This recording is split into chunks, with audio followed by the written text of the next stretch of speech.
कहानी का शीर्षक है भंडारा।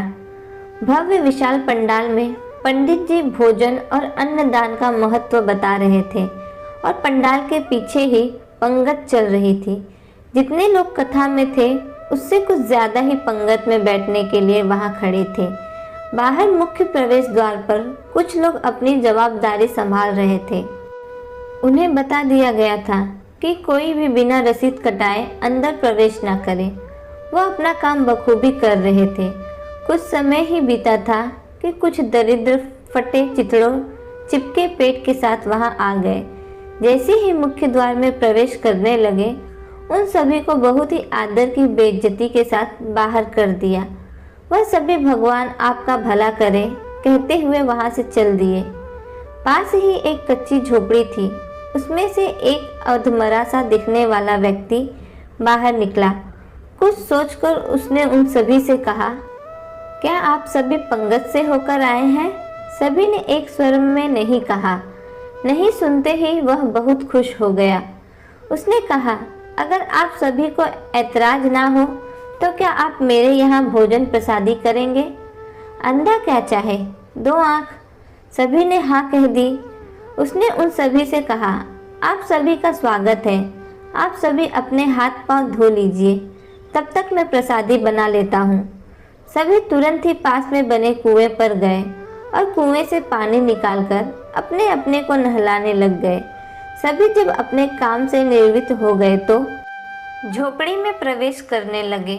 उन सभी को आता देख वह बहुत प्रसन्न होकर सभी को आसन पर बिठाया और सभी के सामने खाखरे के पत्ते रख दिए और वहीं पर चूल्हे पर रखा तपेला उठाया और उन्हें परोसने लगा। उबले हुए गेहूं और ज्वार का मिश्रण जिस पर बारीक कूट कर डाला गया गुड़, बहुत ही स्वादिष्ट खुशबू से झोपड़ी सराबोर हो गई। सभी ने आत्मा तृप्ति के साथ प्रसादी पाई और वहां से अपनी राह पर चल दिए। झोपड़ी से उठी खुशबू पंडाल में पंडित जी ने भी महसूस की।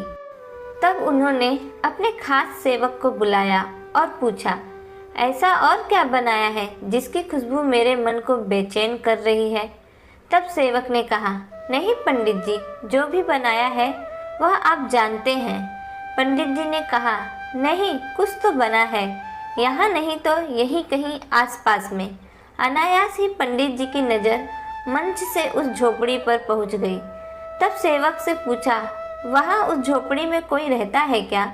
सेवक ने कहा, जी, वहाँ एक गरीब बूढ़ा रहता है। कुछ सोचकर पंडित जी मंच से उतरे और झोपड़ी की ओर चल दिए। और भी सेवक पंडित जी के साथ चले, मगर पंडित जी ने उन सबको वहीं रोक दिया। झोपड़ी के बाहर जाकर उन्होंने आवाज लगाई, कोई है क्या अंदर? आवाज सुनकर झोपड़ी वाला बाहर आ गया। उसने कहा, जी हाँ, अभी तो मैं हूँ यहाँ, लेकिन आपसे निवेदन है कि कृपा करके आप पहले भंडारे में आकर प्रसाद पा ले, फिर कोई बात करते हैं। भंडारे का सुनकर पंडित जी अवाक हो गए। मैं तो वह सब छोड़कर यहाँ आया और यह मुझे फिर वहीं भेज रहा है। लेकिन पंडित जी ने उसके कहे गए शब्द और वाक्य को अपने आप में दोहराया और मुस्कुराकर झोपड़ी में प्रवेश कर गए। स्वादिष्ट खुशबू अभी भी वहाँ थी।